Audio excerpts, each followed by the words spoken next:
Hi, everybody, and welcome to this edition of Connersville Speaks here on TV3. Thanks for joining us. Tonight we're going to talk about pro basketball, European style, with our friend Matt Howard. We're going to talk about CHS football with head coach Adam Kelly. Adam's in the center here. And on the far end, find out what's going on in sports at CHS with Brent Duncan. He's the athletic director. He knows all, sees all, but whether or not he tells all, we'll find out here tonight. Welcome, guys, to Connersville Speaks. Thanks, Rand. Thanks, Rand. And Matt, welcome back to the U.S., to Indiana, and of course to Connersville. Yeah, always good to be back. It's hometown where family is, so always enjoy being back here. Okay, you've just completed season number what in Europe playing basketball? This is the finish of season 4 that I just completed, and excited to go back to the same team. It's the first time doing that for my 5th season next year. So players change a lot, apparently. They don't stick with the same team very often. Is there a reason why? Yeah, it's a good question. In Europe, there's a lot more pressure to win and to win every year, and so a lot of the teams that don't win, the next season, they're thinking about trying something different. And they have a lot of pressure from the sponsors, from fans, even within their own organization to win. I see. And so, if it didn't work last year, well, we better try something different. And so that's why there's a lot of turnover, and a lot of teams change coaches and players every single season. And you'll be playing with Strasbourg? That is correct, yeah. Back with Strasbourg for, the second season. What, they win 30 games and lost 4, something like that this year? Yeah, in the regular season, in just the French league, we were 30-4. Had one of the best seasons in the league's history, in the regular season anyways. And, that's great. But obviously they don't give you a trophy for having the best regular season record, unfortunately. Okay, compare European basketball with NBA. What is there a difference? Yeah, it's a good question. In the NBA, you have the highest and the best talent, and in Europe, and especially the Euro League, which is a collection of teams that are the best in their individual countries, will play each other, and that's the next level. And obviously, each team will play within their own country, and so we play in a European competition where we travel and play teams from other countries in Europe, but there's also that domestic league, so we'll play all the French teams twice. Strasbourg is what, west of Paris, near the German border, or is it on the German border? It is. It's right on the German border. We spend a lot of time in Germany. It's very easy. It's like crossing over. Even easier than getting to Rushville, which may seem crazy, but that's how it was. And it's went back and forth throughout the years. It's been part of Germany within the past century. It came back to France after World War II. They shifted the border, and so it's got a lot of German influence, but a lot of French pride as well. How large a city is it? That's a good question. I think it's about 150,000, I think, which doesn't seem so big, but for Europe and for France, it's a pretty good-sized city. What position do you play, Matt? I've played almost exclusively power forward this past season. I've played some center when I needed to or had to, but almost exclusively I play power forward for this team. Okay, what's your job as a power forward? That's a great question. It depends on the system and the coach that you play for. And in this coach, there was a lot of movement, and it was all based on what play we were running, what we were doing, where I was supposed to be. But really be physical, rebound. He loves that out of that position, and to play, great defense, be really tough on the defensive end as well. That's. There is some aspects to power in that name. You have to be strong and physically tough to do it. What's your average points per game? In the European competition, it was just over 10, I believe, and then in the French league, it was right around 8. What about rebounding? Yeah, both, again, in the European competition, it was better. Again, I think, I'm not sure the exact numbers. It was near 8, I think. And then in the French league, it was around 6. I won't ask you how many points the guy you were defending scored. We'll leave that go. Okay. Thanks, Brian. I appreciate that. Okay, what about number 50? Are you still wearing number 54? Yeah, this about it was that? nice. This season in France, they changed the rules. Before, you were only allowed to wear from 4 to 20. I think it was 4 to 20, and that was to make the job easier for the official. And this year, they changed the rules to where you can wear almost any number, which is really nice. I enjoy wearing 54. It's what I'd always wore. Sure. But the previous 2 years in Europe, I hadn't been able to wear it because of the rules. We're fortunate enough to have a clip of you playing at Strasbourg, and if you fellows in the control room will run that right now, we're anxious to see it.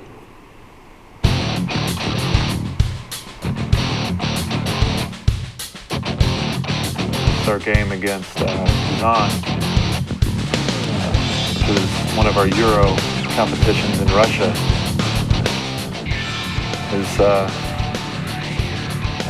That looks painful. And that's a really high quality team. A lot of fun to it's play very those good. games, but that's a Very little good taste clip. of Yeah. what we're doing. Yeah, there's like a pretty good crowd of people watching. Yeah, there it wasn't so great. I don't know if they have trouble in Russia getting people to come to games, and sometimes they aren't as interested if they don't know what that team is. So for the Kazan fans, they're not going to see a French team and know who it is or have some kind of passion towards that team or some kind of rivalry. So you don't see as many fans for some of those games, but when you're playing French against French teams that know each other really well, I think you see it even here. You play a rivalry game, people are more interested. So I think in that game there wasn't too many people there, but Well, in some of the others, one of the clips showed a crowd of a pretty good crowd, but one of the other ones is sort of sparse. they showed the one section where there were people at probably. It was excellent camera work. When did you start playing basketball? How old were you when you grabbed your first basketball? Man, that's a fantastic question. It was at a young age. We had balls all over the house, having 4 brothers and sisters that were athletes as well. And it was a young age. But the first time I played, I guess competitively in organized basketball, it was at age 12, I believe. And you're 26 now, so that was 14 years ago, and Yeah, so you got another 14 years to go, or what? I mean, when does the guy know when to quit? For me, I think it's my body's going to tell me when I can't play the way that I want to, and as you can see, you saw it on the clips. It's some big guys running into you, hitting you, and when you can't take that anymore, or can't do it at a really high level, then I'll know that it's time to move on to something else. Sure. Adam, how are things going for the 2015 Spartan football team? We're very busy. Yes. We started as soon as the school year completed with our summer strength and conditioning program. Okay. As well as we have a Tuesday nights. We conduct a practice for a couple hours every Tuesday night during the week, and we've also been able to get out and be able to scrimmage several teams throughout the summer. So our kids have been very busy. You've had some camps. Tell us about some of the camps I know you went to Indy, to the Colts practice stadium. Yes. And then you did some other trips around, I know. Yes, we've had 4 or 5 different opportunities to travel and compete in scrimmage type atmospheres. One of them being up in Indianapolis. We played at Lafayette Jefferson. Excuse me. And that's a really cool experience for the kids because we get to go to the Colts facility where they train and they practice, and they've got the banner hanging, Super Bowl champions, and the kids all get pictures in front of it and get to play on the turf field on their indoor facility as well as go outside and play. And it was early June this year, and we lost 17 seniors last year. Yes. So it was a really great way to kick off the summer with the amount of young kids that we expect to get varsity time this year. Then we also had the opportunity to go up to New Palestine, and they were 4A state champions last year. Yes. And we got to compete against them as well as Indianapolis Roncalli, which is a state powerhouse in 4A football. So it was a good chance for our kids to see what excellence is. And to show them, hey, this is what we're striving to be. The coaching staff as well, those guys are on top of things and they do things the right way. And so it was good for our coaches, our assistant coaches to see how to put a quality product on the field. Okay, season begins August 21st. The first practice will be August 3rd, and then our first game is August 21st in Richmond. Okay, and first home game will be? The next week, Franklin County will come to town, so we'll battle for the water keg, and that's always a great game, and it's one of those teams that you love to hate.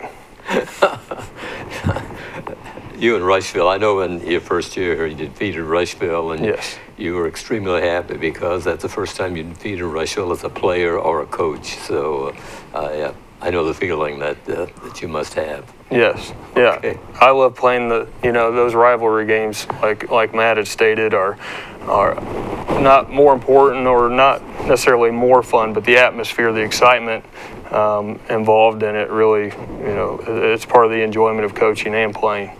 Are your kids where you want them to be at this point?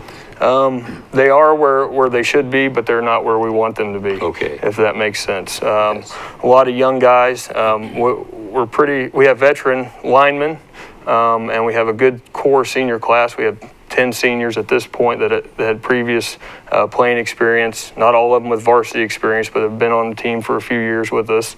Several. That was my first freshman class when I came in. And they've displayed a great amount of leadership, trying to bring these young guys along. A lot of talent, a lot of raw talent. So they're learning the system, they're learning the games, the intricacies that change from a freshman level to a varsity level, because we're going to have a lot of sophomores that are going to be in the mix this year. Yes. So yes. They're coming along nicely, but they're not where we need them to be, if that makes sense. I know, Brent, you're an ex-coach too, and Adam. How do you guys determine what position a young man, when he comes to you and says, I want to play football, how do you determine, is he going to be a quarterback, a lineman, a fullback, or what? How is that decision made? I just have based on experience and just a kind of a general feel with the kid's attitude, the kid's size, the kid's speed, all those types of things play into where they will probably find themselves on the field. And sometimes it's not necessarily where the kid wants to be or expects to be, but I tell the kids quite a bit that, hey, your goal is to get on the field. Yes. Whether you get on the field, as a quarterback or a tight end or whatever it is, your goal is to get on the field and play football. And so if you can help the team at this position, we're going to ask you to play there. And if you don't want to play there, then you're going to be on the sideline. So that in itself lends to helping the kids move to the places that we would like them to play. I see. Brent, you had the same philosophy? Yeah, I think from a lot of times as a coach, you see them as a younger age kid too. And Sure. sometimes they're in different positions because their abilities at 10 are so much better than some of the other kids at 10, 11, 12. But then they grow bigger, they get heavier, other kids develop better, so then they have to change positions. And sometimes that's hard, not necessarily for the kid to understand, but for mom or dad to understand that just because I'm the star running back at 9, I may not be the star running back at 18 because my size has changed, or I didn't grow and this kid grew and he got faster and I got slower. And Sure. so you just kind of see as they're developing, as from the time Adam has been camped this week, the first and second graders, third and fourth, and as you see them develop and change, your philosophy where they fit in will adapt and grow with that as well. So. Yeah. Brent, since we have you on, what about the gymnasium floor at Spartan Bowl? I understand there's some changes being made. There is some changes being made after 57 years. It was time to replace the old Spartan Bowl floor, unfortunately. But they've been doing a nice job from the get-go. They've taken out all the way down the drains and put new drains underneath and new gravel. And, of course, they put a water vapor barrier down.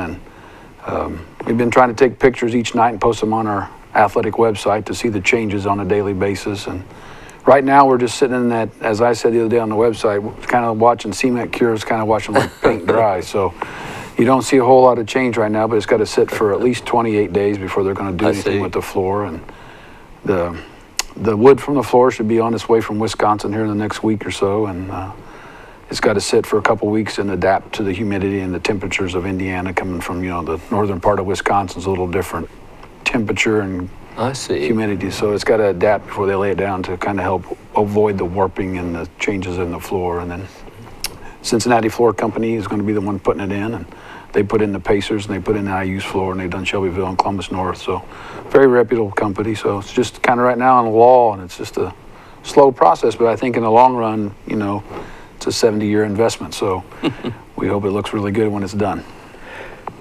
Tell us about how this happened. I mean, right after graduation, I know the floor was ripped up, sawed up.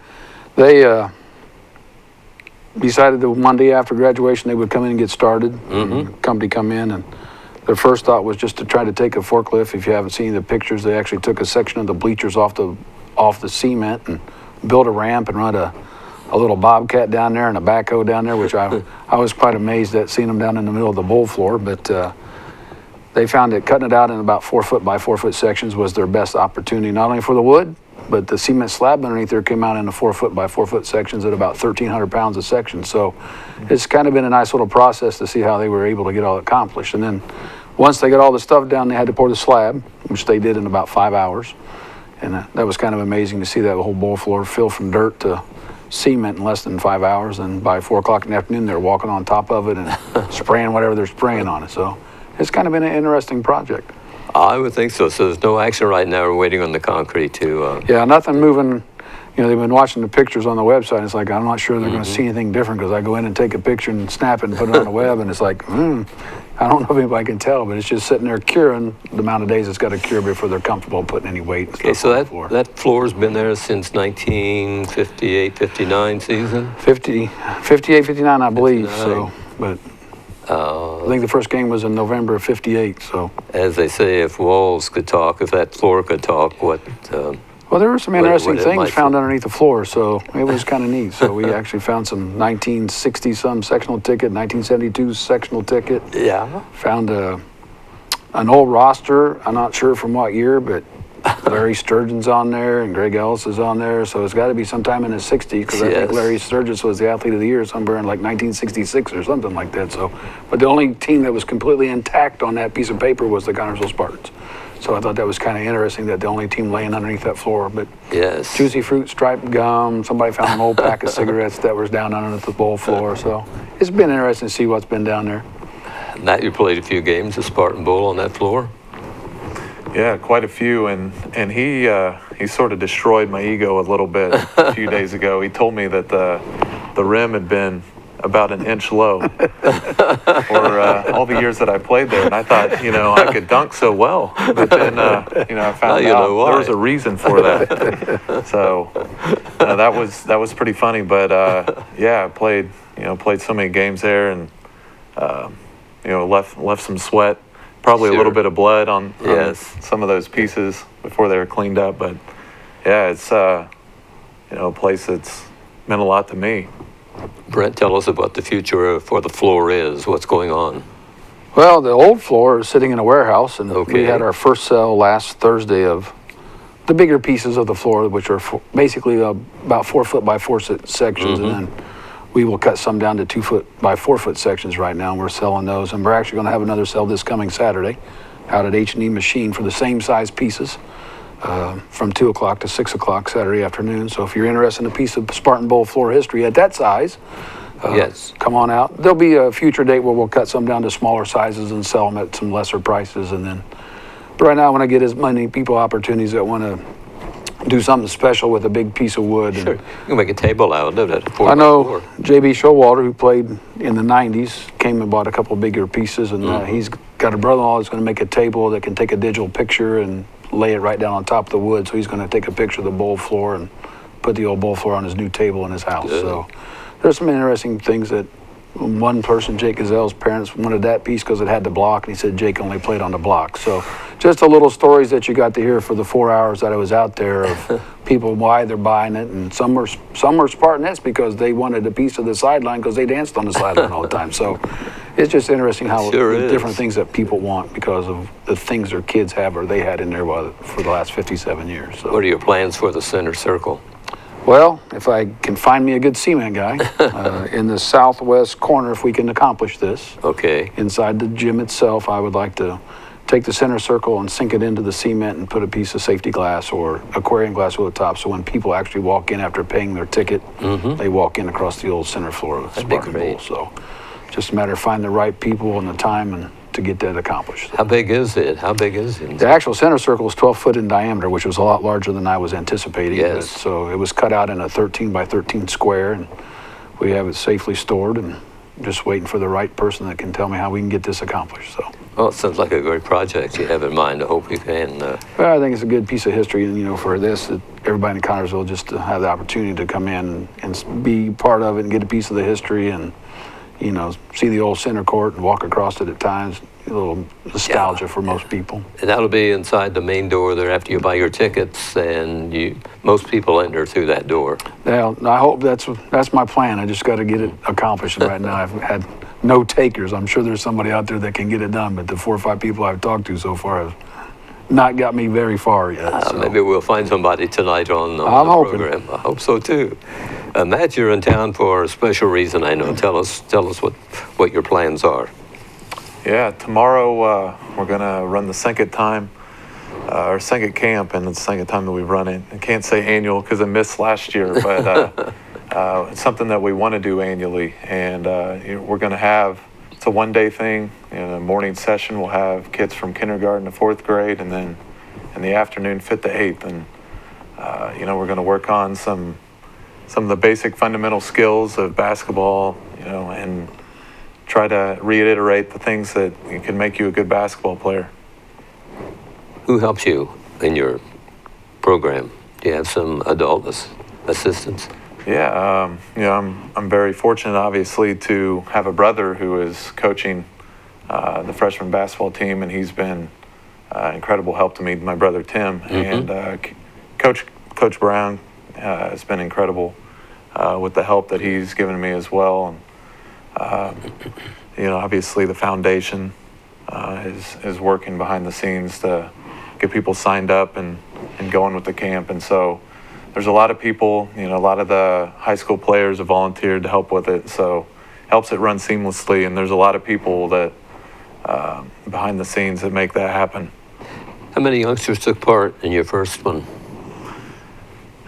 I don't even remember the number. It was a lot. I think we had just over 100 kids that came out last time, and that's an incredible participation rate, and is really awesome to see that many kids want to come and be a part of the camp and help make the scholarship happen. And where will it be? It'll be at the arena, the Spartan Arena. So at the middle school. Mm-hmm. Right, and adjacent to Spartan Bowl. Just adjacent to Spartan Bowl, that's right. Right. How do you teach these little kids? I mean, like free throws with a goal 10 feet above the floor? What happens? I mean, tell me how you instruct these youngsters. Yeah, sure. There's obviously, for the youngest kids, we're going to have to put up the contraption that lowers the goals so they can work on those goals. But for the older kids, there's plenty of ways to teach them the proper form and the way to get the ball up there. And from the other standpoint, there's a lot of skills where you're just working, throw the ball up there, you're working the rebounding or some of the passing, the best ways to pass the ball. There's a lot of techniques that we don't do, even as professionals. Sometimes we miss doing things the right way, and it can make the difference in a game. And a lot of games are, decided by such a small margin. You want to reiterate the small things that make the difference, and that's what we're trying to do at this camp. Just get them started doing the right things at a young age. Was there anything comparable to this when you were growing up? Any kind of camps or instruction leagues or anything?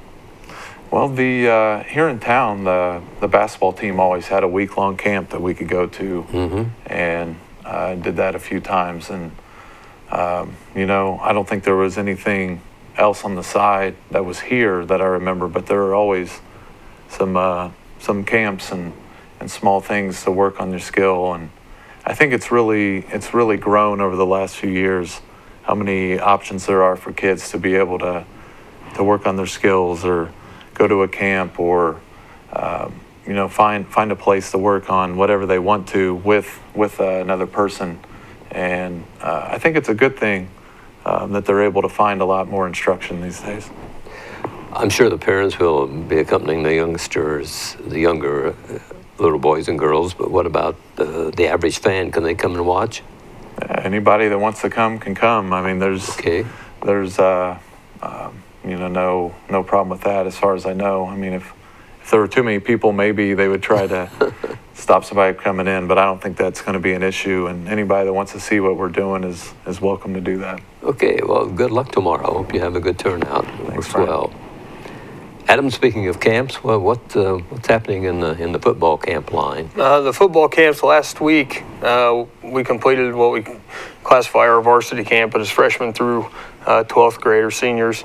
We ran that from Monday through Thursday, and then we had a day off Friday, and then on Saturday morning we got on buses and rode up to Angola, Indiana, Trine University. Good. And we spent Saturday afternoon, Sunday all day, and then Monday morning. So we completed 6 different sessions on the field, 2 to 2.5 hours per session.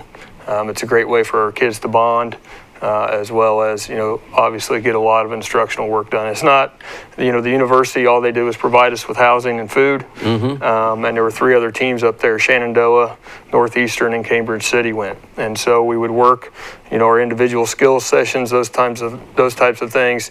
And then as coaches, we'd get together and say, hey, do you want to do some 7-on-7 or you want to do some 11-on-11? And then we would get together and be able to apply some of those things, hopefully that we learned during our individual time. And so the kids were able to get a lot of time on the field. And then this week we started we're completing tonight actually, our youth camp grades K through 6. And we have decent participation for that. And again, it's just basic fundamentals, much like he said, getting the young people to learn those basic skills and do them over and over and over so they set what they call muscle memory, so that the kids don't have to think about those skills as much as they get older, and they can focus more on, the scheme of things. So the younger we can get them in, the younger we can teach them what we would like to be the Spartan way, the better off we're going to be. And then next week we finish up our summer because then we start practice. Next week we finish up with our middle school camp, and that'll run from Monday through Thursday, and that's grades 7 and 8.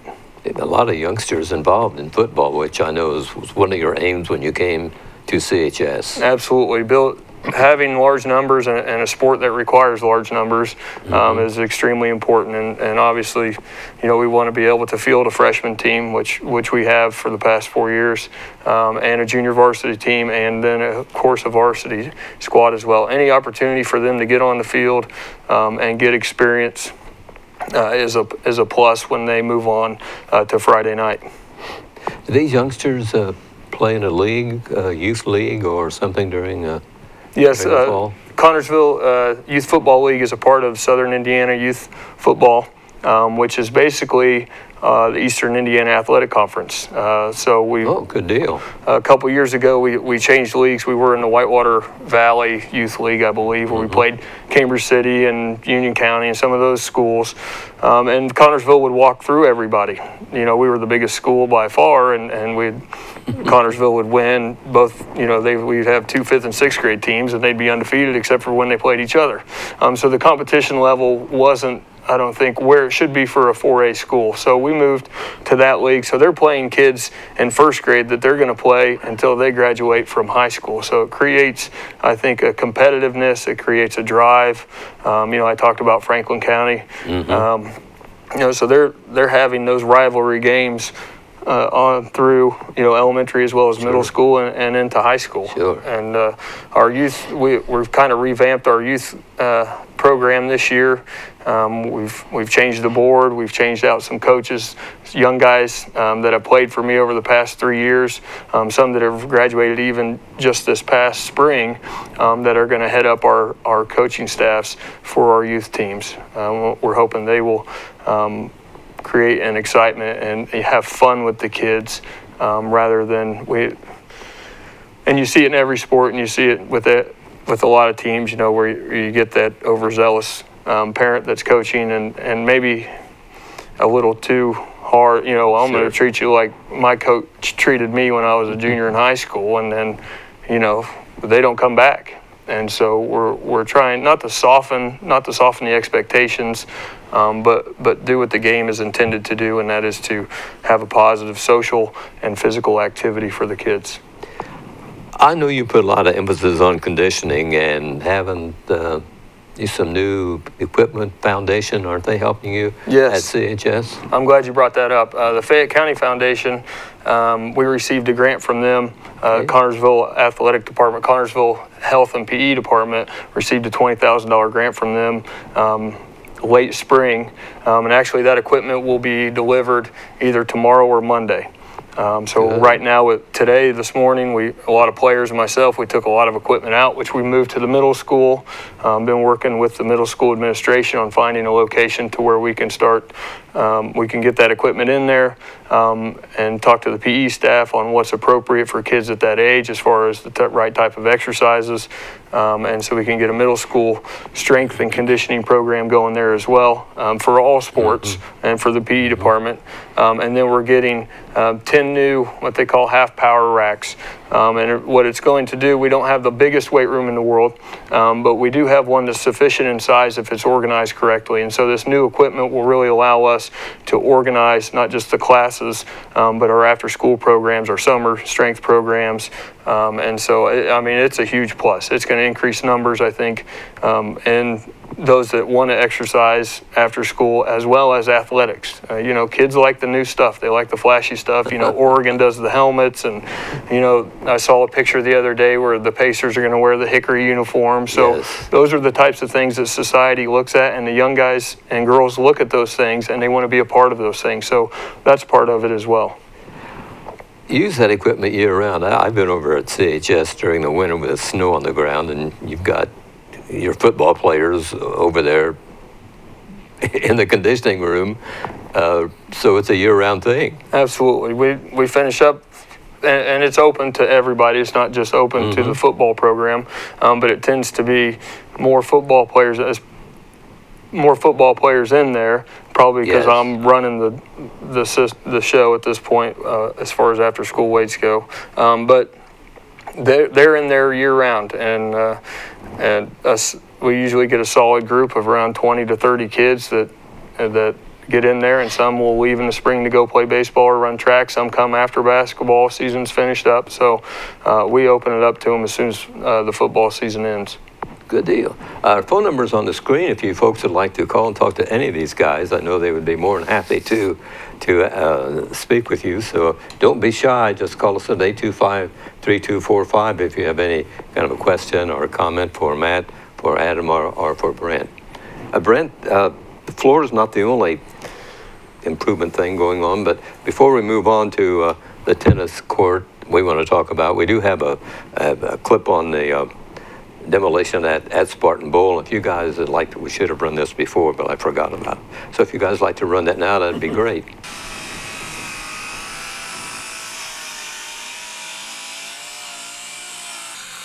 Guys sawing the floor, I think. Yeah, I've done a little bit of it myself, so I've become the experiment. I've got a little way to get all that taken off of there. So they weigh about, each 4x4 section probably weighs a little over 100 pounds right at it. So it's a unique experience. So there's the cement going out, and then down the new gravel, and that's the water vapor barrier, and then there's the new cement laying there. So you cut the floor up, and then did you package it and haul it up this ramp or what?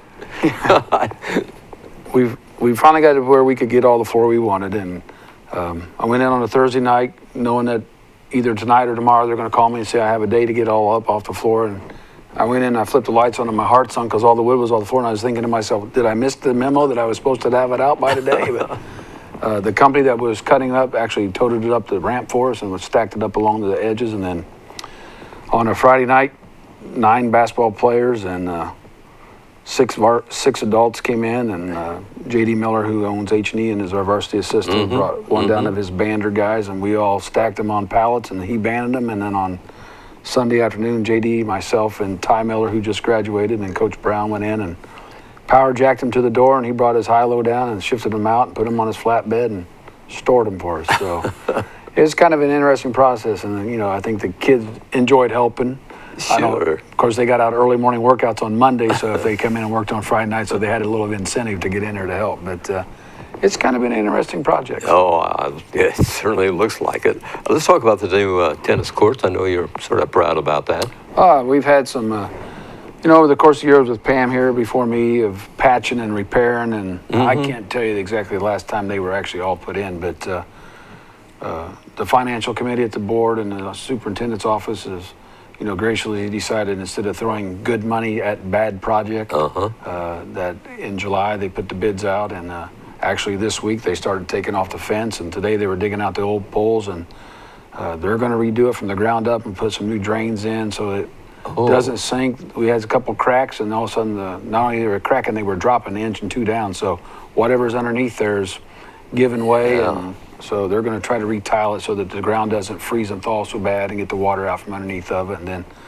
put 6 new courts in, and hopefully unfortunately for our boys team, we're going to have to play every match on the road, and we're scrambling to get us some practice places. We talked about using a park, and I've been in contact with Rushville and Cambridge City and Union County about coming over when they're done with tennis, that we can come over and practice on their courts, and they've all been gracious enough to say not a problem. So good. It's just a matter of logistics of getting 14 to 20 kids to a different school maybe on a different night, but in the long run, you can get 6 brand new courts, and hopefully they're made a little differently in 2015 and the way they put them in than they were back in 1970 or 60 when those went in. So hopefully they'll last, and there's always going to be some maintenance with the surface of a tennis court and need redone, but hopefully that will be less expensive now that we're going to get some new courts and eventually some new lights, and so hopefully it'll be a step up. They get a lot of use of tennis courts because don't we host a sectional, an IHSA section? Yeah, we host the boys sectional and the girls sectional. Okay. We also have a boys invitational there. Unfortunately, this year we're not going to be able to host the boys sectional, which I've already talked to the IHSA about, and one of the schools in the sectional will host it. Okay. Of course, if you go out in the summertime, there's always somebody playing tennis. Yes. And then if you go on a summer morning, you'll find some of the older gentlemen in town that's out hacking it around still, and they're in their 70s and 80s, and they're having a good, enjoying that little 2-on-2 contest that they have with each other. Sure. But they get used quite often, not only just by our tennis team, but also by our community members as well. It's going to be a green surface, is it? It'll be just like it was. The surface is okay. green, and then of course the outside area is red. Okay. So the course green on the inside. I know that UST kind of has that bluish green color now, but I really wasn't happy with the blue going on there. So I said, let's just keep it like it looks right now. So. What else you got planned as far as improvements to the facilities?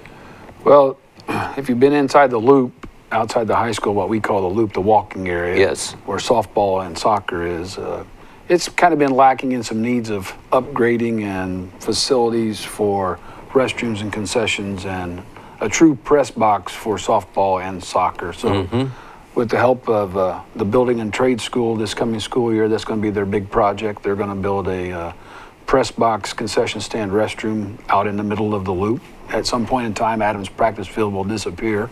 And then eventually, hopefully that will be the beginning of a new softball field for the girls, and eventually a new soccer field with lights and proper drainage.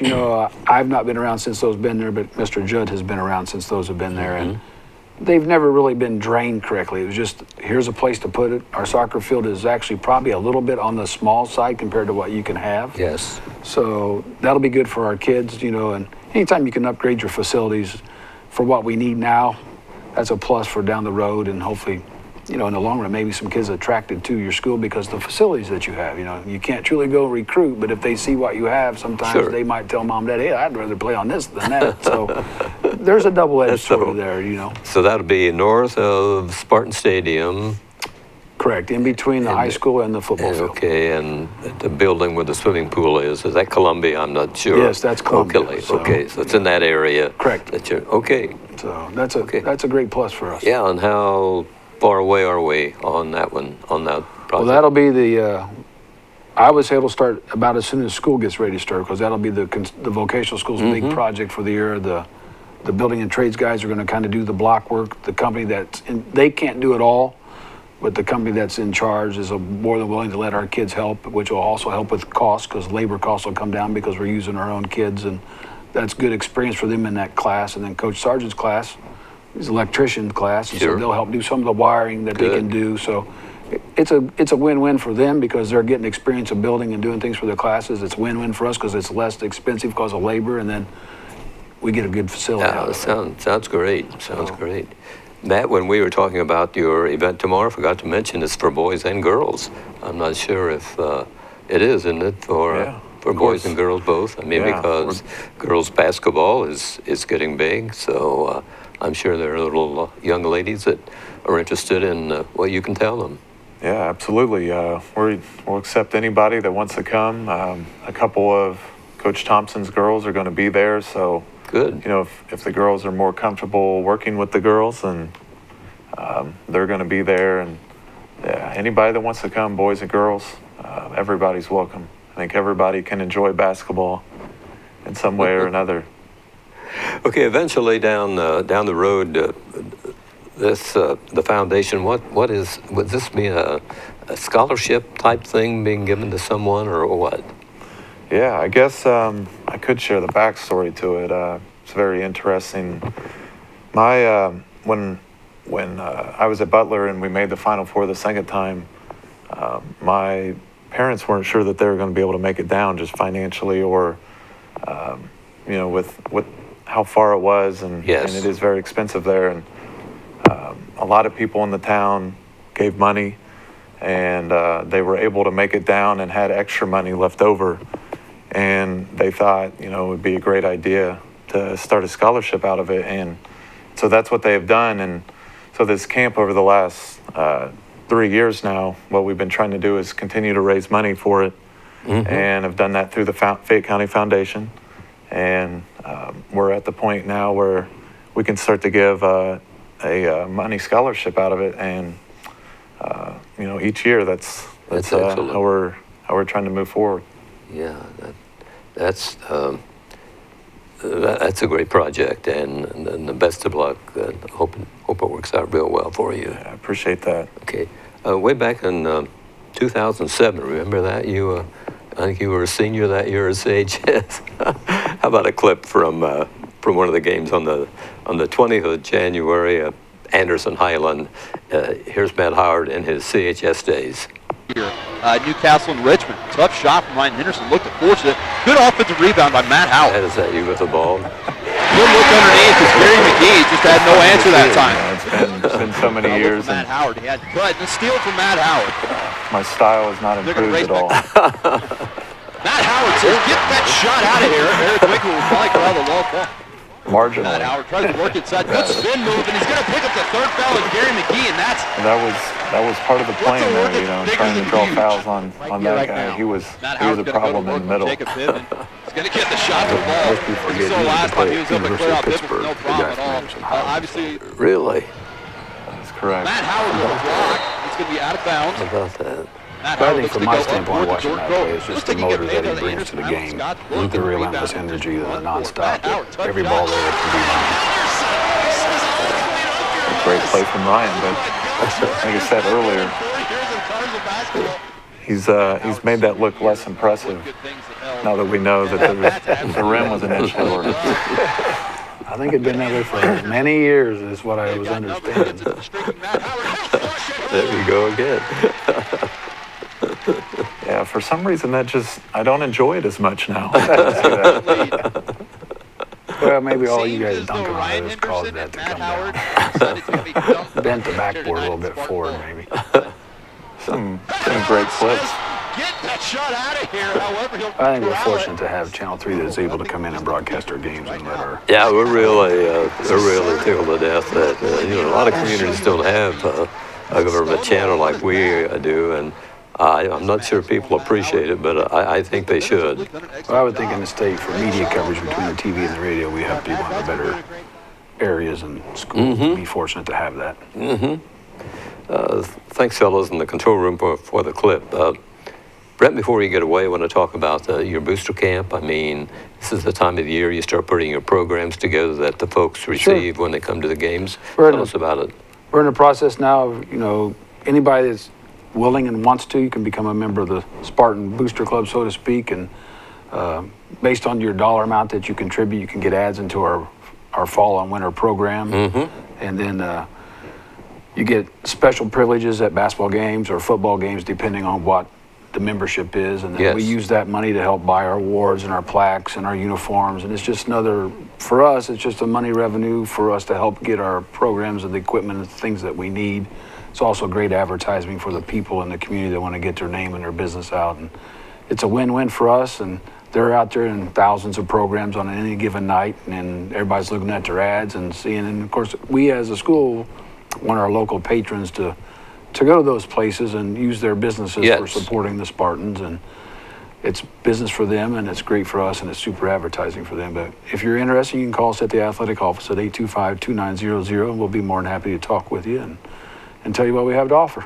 And I think the smallest amount was $15 for an individual. Yeah, you can do an individual family or yourself for $15. You can do a family for $25. And if you want to get up to the Red Booster Club, it's $1,000. It's got a few more perks than the $15 one, but as you put more money in, the perks ought to get a little bit better. So, but anything we get is appreciated and helps us with our kids. And as these two guys and myself, I had the pleasure of not only coaching Matt, I've also coached Adam in football. So to see people coming back and doing great things for our community and doing things for our kids and our people here is wonderful. But it just helps our program thinking ahead. It's all about the Fayette County High School or Connersville High School and the Fayette County Corporation and our program making it better for our people to give them the opportunities to be successful later on in life. It's a slick magazine. I mean, I appreciate getting all the team pictures are in there. You have a lot of information in there. Yeah, we try to get everything. We'll have all the fall team pictures in there, and of course.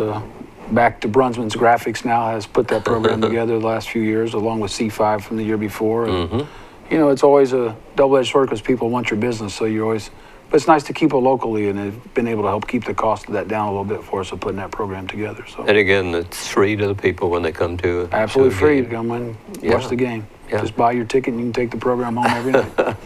Well, you're to be congratulated on putting a program like that together, because I don't think many schools have anything comparable to that from... I've been quite a few schools in the state around I taught in the South, I've taught in the North, and I've been about everywhere in the middle. So either as a coach or a fan, so we have one of the better ones. And, not only with the program, but you got an opportunity right now to buy your all sports tickets for the upcoming year at pretty cheap for if you want to talk about cost inexpensive as you think of the number of athletic events that you can attend for. Yes. So they're on sale right now in the office. You can actually buy them any time of the year. You buy them earlier, you get more bang for your buck. If you buy them later, you got less games to go see. So it's just whenever you want to take that bite and put the money out and come and support. There's not a lot of other things to do in the town, so bring your kids and bring your family and enjoy the games. That's cheap entertainment. What's your deadline for the Booster Club people? We'll be taking pictures no later than August 8th for our team. So right in that area, August 8th, August 10th, we'll get everything finalized into the printer so that we can kind of we always try to have it done by the first football game, which happens to be August 28th this year. We sometimes miss a couple because it takes them a little bit of time to get it together. We try to do a lot of front planning and get things to them early, but still you got to wait on pictures, and there's always a snafu towards the end of something. So, but it's going to be right in that area, August 8th, August 10th, to really finalize and get everything to the printer so we can get everything running. I hope people respond to It'd be great. We appreciate any support we can get. I know you do.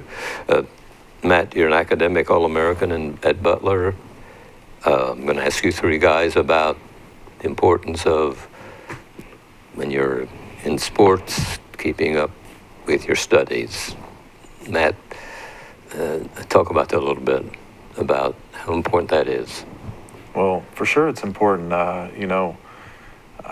As an athlete, you don't want to think about the possibility of, not being able to continue to play as long as you can, but you have to be realistic about it. And I've seen guys and girls, careers or doing whatever their sport they're doing, and very quickly and unexpectedly and I realize the same for myself. I've been very fortunate to not have to deal with any of those things and played for a very long time. But, if that doesn't happen, you got to have something to fall back on. And, education is very important, just, from the standpoint of getting a degree or a high school diploma and, so on. But also for your mind as well. I think it helps keep your mind sharp. Adam, I know it's important to you that the young guys playing for you are do well at the classroom. Absolutely, both academically and socially, conduct themselves properly in the classroom. We emphasize that quite a bit. It doesn't always get through, but we retrain when those issues occur. And to kind of piggyback on what Matt said, having an education allows you freedom and opportunity. And so having something, like he said, to fall back on if you are an athlete, and I think the statistics are 1% receive a college scholarship to play, I know in the football side of it, and then 1/4 of that 1% move on and play professionally. So we discuss those things with the kids in middle school and in high school to emphasize how important that education is and how that education allows them to have some freedom in their life financially. Sure. And I know you want the youngsters to not only, you don't want them to eat, drink, football, you want them to do other things too. That's part of growing up, I guess, is to have other social activities other than just playing a sport. Absolutely. And not just playing one sport. We emphasize, and I know Coach Duncan does a great job talking to kids about, okay, well, football season's over. It's on. You should be in the on the basketball court or in the wrestling room or wherever it might be. It's a positive social environment. Teams, if done well, creates a family atmosphere, and we see it more and more on the news and on TV, and the drug issues and the crime issues and Yes. and those types of things. And so athletics, and my wife and I were discussing my young daughter's swimming, and that cost a little bit more than some things. And I said it's cheaper than rehab. And I said that jokingly, but I said that on purpose because it is. It's important for kids to be involved. And there's band and choir and all those other things that help create a well-rounded person. And so parents emphasizing to their kids and teachers emphasizing to their kids and people that they look up to, like Matt, emphasizing to young people the importance of being actively involved in multiple things. I put that as a top priority for me when I talk to my kids. Brent, I know as athletic director, you have to be sure these young people reach minimum averages. Yeah, the IHSA has a standard of you must pass 70% of your classes. So for us, it's 5 out of 7. We'd like for them to pass all 7. Sure. And it's 70% because some people only have 6 periods a day, some people have 8, some have 7. So they can't just give you a certain number. So it's based on the percentage number. And unfortunately, if you don't meet that, then you're academically ineligible until the next grading period ends. And if you are academically ineligible at the end of the spring semester last year, you're done for 9 weeks. So you can go to practice, you can be a part of the team, but you won't put a uniform on and stand on and play on a Friday night or on a Tuesday afternoon at the soccer complex or out on the golf course or anything. And unfortunately, we'll have kids that fall in that. And it's just sometimes a maturity issue for some, and sometimes it's maybe just a lack of what happens at home or the non-supportive family members or whatever. So you try to reach out and get those kids, because sometimes sports or band or choir is that one hook that keeps kids coming to school, and you want to give them those opportunities to be well-rounded. And that's what I tell kids. I've been there 26 years, and you can pretty much count the kids who've had big Division I scholarships to go play. So I always ask them, how well-rounded of an athlete are you? Because you're not the best basketball player in the 2-state area. You're not the best baseball player in the 2-state area. So if you want that aspiration to play at college, they look for athletes that can do a lot of different things and be well-rounded. So It hasn't been a real problem in CHS, though, has it? I mean, academic ineligibility?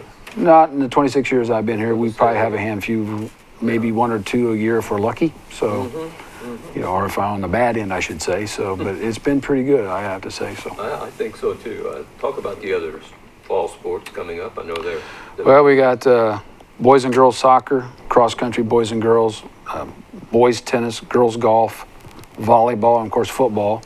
We'll all be starting up here at the 1st of August. Everything but girls golf. Girls golf will start July 31st at 4 o'clock at Willowbrook Country Club if you're interested to go out. And everything else starts on August 3rd at various times during the day. Coach Adam will run practice at 12:01 a.m. on August 3rd, Monday morning. And Coach Duncan will be out there to make sure that all the coaches are in the locker room until I tell the kids to come on, because you can't have any contact on Sunday. So I will make sure it's well past midnight before those kids get to be let into the locker room area where they get any contact with the coaches. So. I should say won't allow any earlier. That's it, isn't No, it? I got a memo the other day, reminder of those of you who want to have midnight practices, you better make sure some arrangements are made. So they've done a good job. The 4 years that Adam's been here, that they stay in the locker room until I let the kids in out of the parking lot. So. Do people show up for that? I mean, Absolutely. There'll be music, and usually there's a little music, and there's, first year they did it out in the middle of the open field with gas-powered lights, and the last few years we've done it out on the field. Okay. So. But there are actually people sitting in the stands, so it's that midnight madness for football, I guess. So. Adam, tell us about August 8th. You have something planned for August the 8th, don't you? Yeah, August the 8th, we're the youth, Connersville Youth Football League, as well as the Connersville High School we're putting together what we're going to call Spartan Fan Fest, and in coordination with the Parks and Recreation Department. Daryl Drew, we've talked to him. We're going to put on a full day of football starting at 10 o'clock in the morning with our first and second grade teams. They're going to come out and scrimmage for an hour, and then we have 30-minute sessions in between every 2 grade levels, where we've asked people from the community to come out. Anytime Fitness is going to come out and do some I don't know the new fitness craze that's out there, but they're going to demonstrate some stuff, almost like a strongman competition type thing. And we have some businesses that are going to come out and sell some things, as well as hand out some things. We're going to have fundraising going on, and that will go on throughout the day. And then in the evening, we're going to have live music and food to sell the community that participates.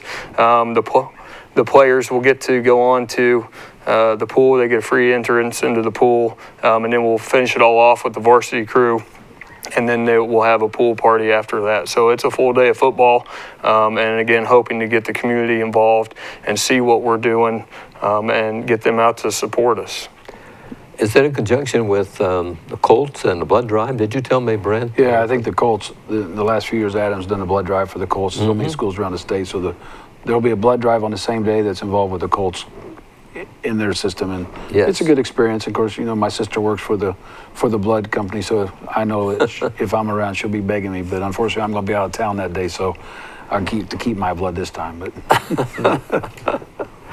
Anything you guys want to talk about closing here? We're about out of time, and I really appreciate it you joining us this evening. But I don't know if you have any closing words for anybody. I'll just say, I'd like to have all the community members come out and support our kids at our sports, and come out and see what they do outside the classroom. And, for a few dollars, there's a lot of great entertainment, and the kids just absolutely love having the crowds around at soccer and football and basketball and baseball. And, cross country, it's an odd sport because it's hard to see, and, golf, you got to be a little bit quiet, but just come out and see what's happening at the high school, and come out and support our kids. There's a lot going on, and school's just around the corner. August the 5th just begins.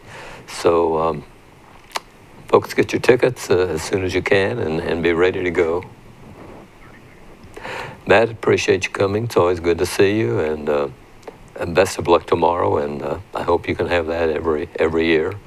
Thank you. And I want to say again, you did an incredible job, as always. Thank you. It's true. So appreciate that. Yeah. Adam, always good to see you, and we'll be looking forward to seeing you before each football game for a few comments on the game, and best of luck in getting a winning season. Well, thanks for having me on, Fran, and I look forward to our pregame interview. And Brent, as always, it's always good to talk to you, because you bring us up to date on what's going on, and we need to know that information. Thank you. Thank you for having me. Thanks a lot, fellas. Brent Duncan, CHS Athletic Director, Adam Kelly, who is head football coach, and it is Matt Howard, who is with us tonight, and Matt is having his camp tomorrow, and Thanks for watching on TV3, Connersville Speaks. Good night, everybody.